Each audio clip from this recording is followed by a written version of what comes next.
Good morning to all my friends and family, and welcome to this episode of Jim's 5am Club. It's Saturday morning, it's a touch overcast, and it's sprinkling ever so slightly. So it's going to be an interesting Saturday, see where it leads us. I'm, I guess, a little bit sad today. It is my last day on this job here at Barangaroo at the Sydney Metro, and next week don't know where I'll be, but hopefully another door, another window, another path will open up, and I can find some purpose with another team. So stay tuned, and I'll let you know where I end up next week. But the important thing is to trust the process and allow the process to take place. And at the end of the day, it's positives and negatives. But we can't hold on to the present for too long, and that's what makes it interesting, because things are always in change, constant flux, and we just need to learn rather than to fight and resist what is happening around us, to simply go with the flow and to learn how to surf. Because there are days where the sets will be coming in on a regular basis, and there are other days, just like today, where it's going to be completely flat, and you just need to hang in there and just do what you have to do. Anyway, what I'd like to do today, along the tradition of Jim's 5am Club, is to deliver another book summary.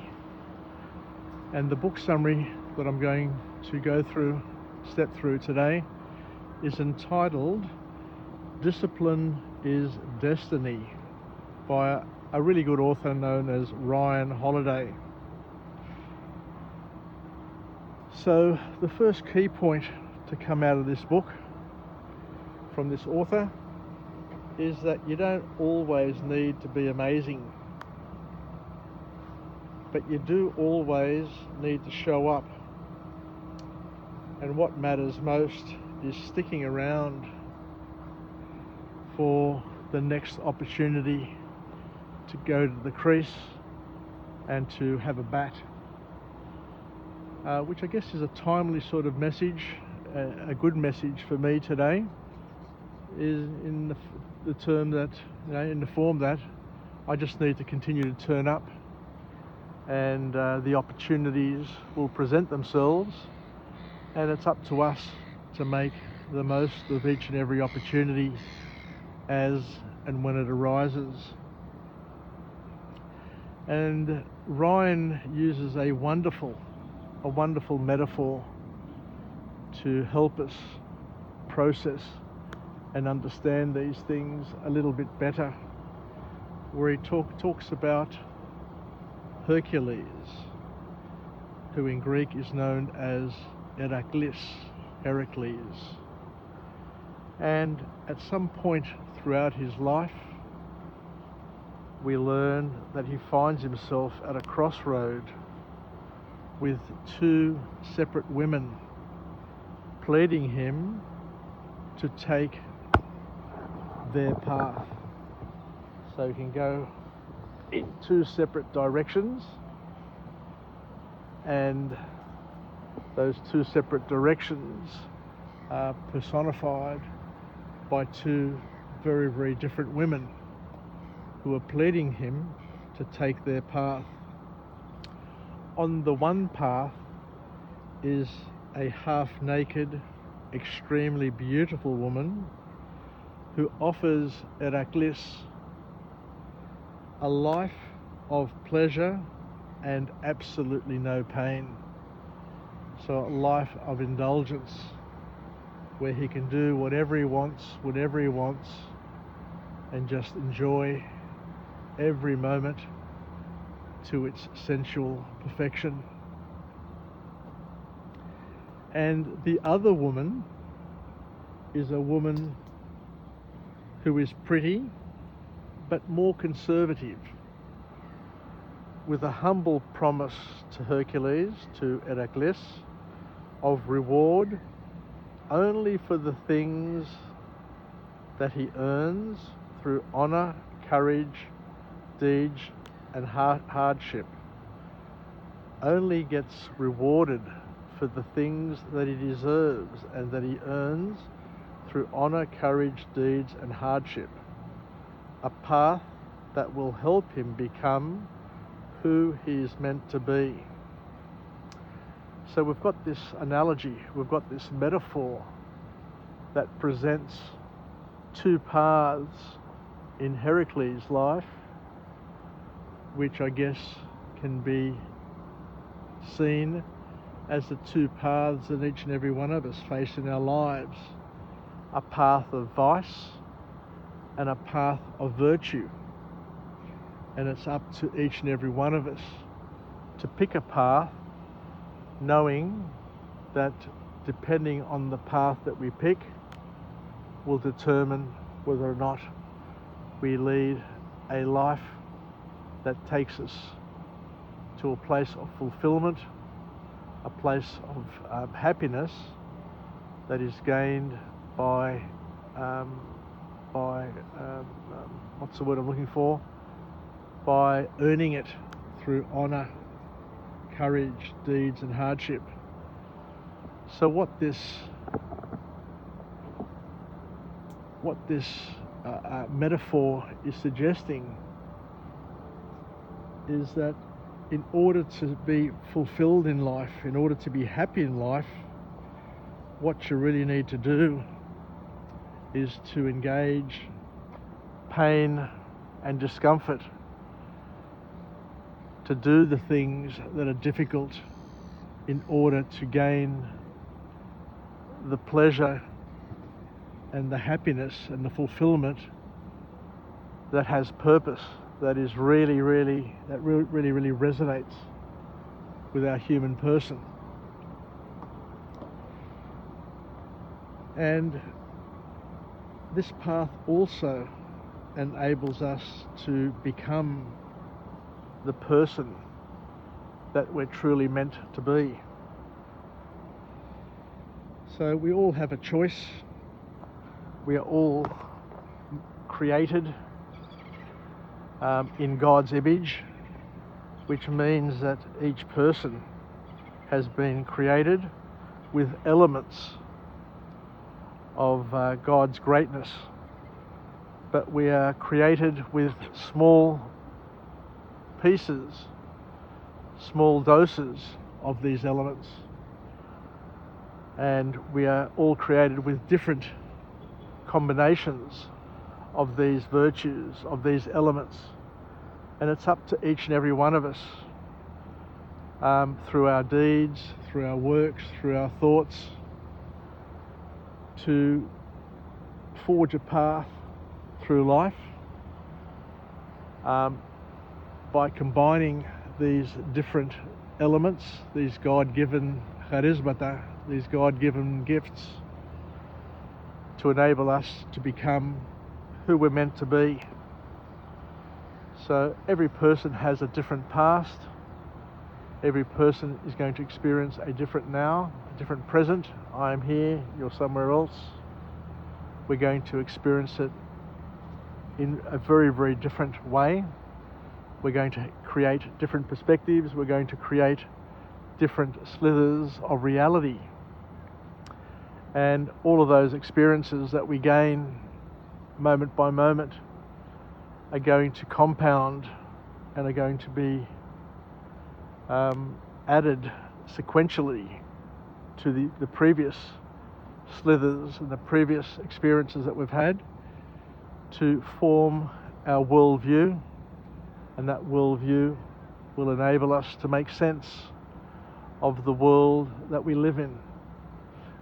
But according to this metaphor, now we have two choices. We have the easy road, the road where we don't have to suffer, we don't have to be challenged, and there is a promise. And here it's important to understand it's just a promise of endless pleasures.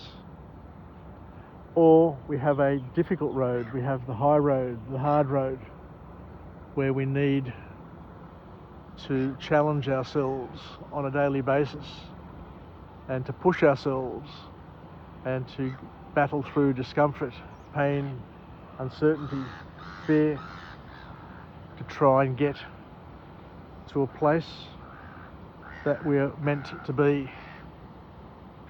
We're talking about living a life where we shape, where we chisel, where we sculpt our every moment, and that becomes eventually our masterpiece. So the next point that this author makes is that we need to take charge of our body and to build discipline and to live a disciplined life in order to become who we were meant to be. Because otherwise, if you just go with the flow too much, what you will do is become a drifter, and you'll end up where other people want you to end up, rather than try and shape that destiny, shape that journey to end up and become who you were meant to be. And it takes effort, it takes planning, it takes luck. Because we all have a different fate. Just because your father, your mother, your uncles, your aunts, your grandparents, your schoolmates, your church friends, your community couldn't achieve it in their lifetime, doesn't mean that you are not destined to do it within your lifetime. We just need, as the author says here, to have a vision, have a plan, and to decide which road one is going to take. And the suggestion is you can take the easy road and get destroyed along the way, or you can take the hard road and build your strengths, build your capabilities, and become the person you're meant to be. So the author says that what we need to do is to take small steps, and we need to include and involve small challenges in our daily schedules.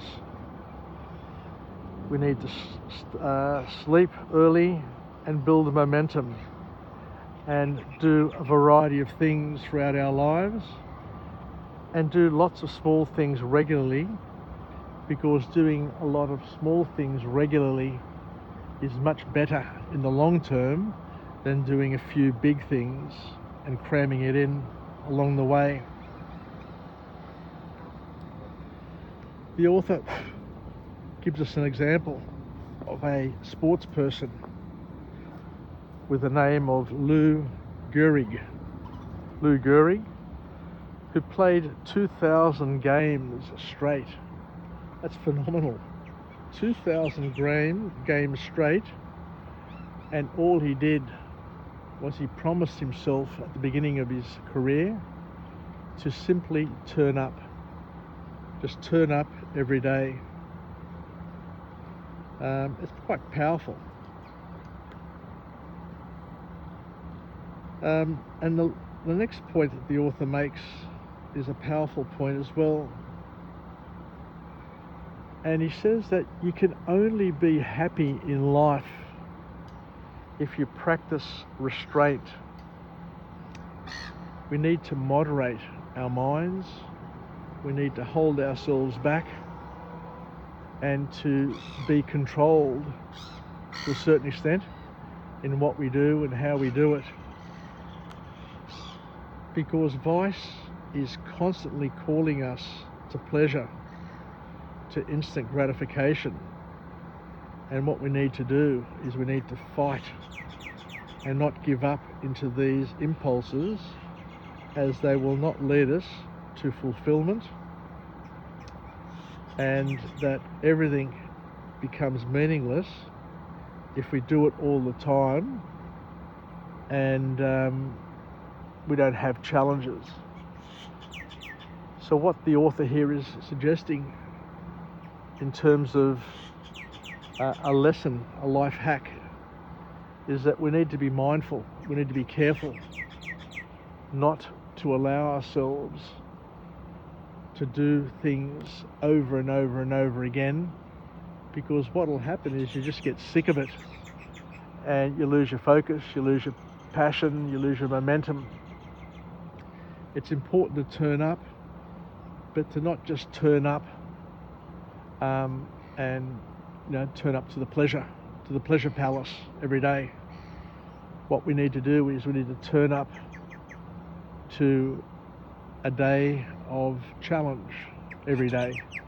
We need to push ourselves and do things that we haven't done before. We need to lean just outside our comfort zone, because it's just outside that comfort zone that we have is where the productivity is where the progress is where the growth is, the expansion. And what we need to do, according to this author, is to avoid the low road, avoid the simple road, avoid the road constantly travelled, and to look for the road less travelled, the difficult path, because this difficult path is what's going to hone us. It's what is going to keep us match fit. It's going to give us different patterns to be able to consider and to contemplate and to use, to compare and contrast to, in order to solve the many challenges, the many problems that we're bound to face in our life. Because a successful life is a life that enjoys problem solving. We need to understand that our humanity, we are wired to be teleological in nature, which means that we love solving problems. We love doing things. We love, solving difficult problems at that. We love complexity. We love variety. We love uncertainty to a certain extent, because we can use that to be a motivator to get us to do things. And by doing these challenging things, by following Hercules, by following Heraclius, and doing the difficult things in life, being called to punish themselves and to restrain oneself and to do the tough things, these things are the ones that promise fulfillment and enjoyment, and looking back over your life and having lived a purposeful life. Just imagine if Hercules, if Jesus, if any of the great heroes of the past took the easy road. We wouldn't know about them. They wouldn't have learnt about what their capabilities are, their superhuman efforts are. Because as we said before, each person is made in God's image, which means that each person has the elements, the ingredients within them at differing proportions and differing amounts, but it's up to us to figure out how to use the configuration of elements that we've been gifted to make the most of our lives, to make the most of the opportunities that present themselves. Making bread, requires certain ingredients, but not everybody has the same amounts of yeast available to them, or the same amounts of flour or water. So each person is going to have to figure out how to combine the elements that they actually have been gifted in their life to make the best bread possible, and to figure out the recipe that best combines those God-given elements that they have to deliver a bread. And just like we've got different types of bread in the world, we've got flat bread, we've got we've got Vienna, we've got rye, we've got all these different breads. Now these breads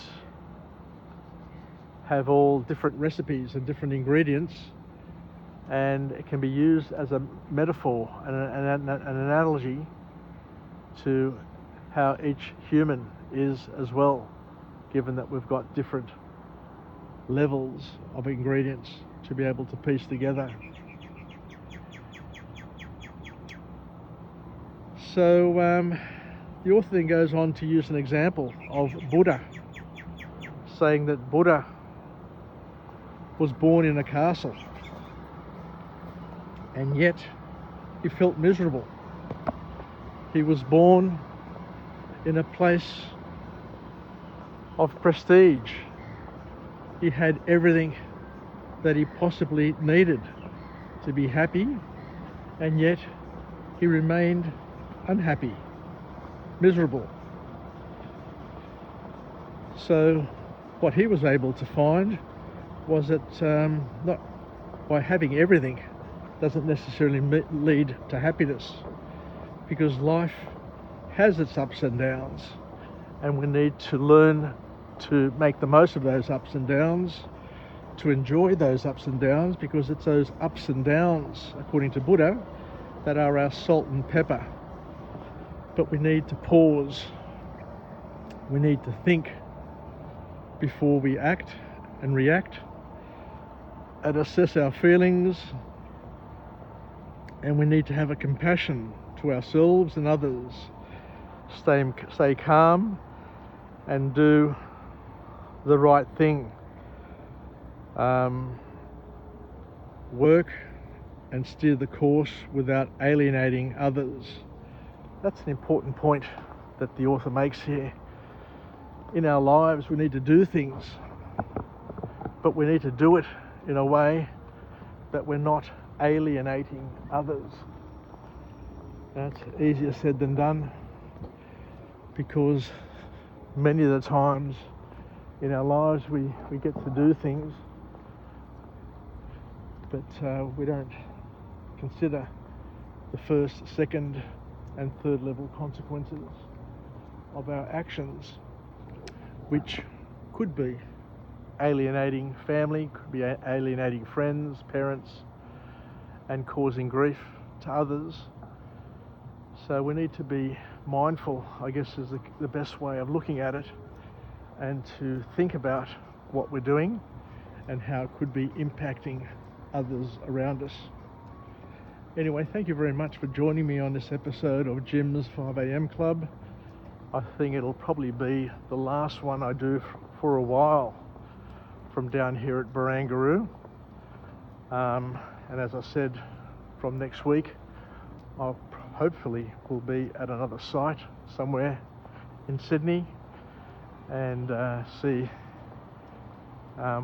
where I can broadcast my YouTube channel from, and hopefully bring another message of empowerment and overlay it over a nice little background.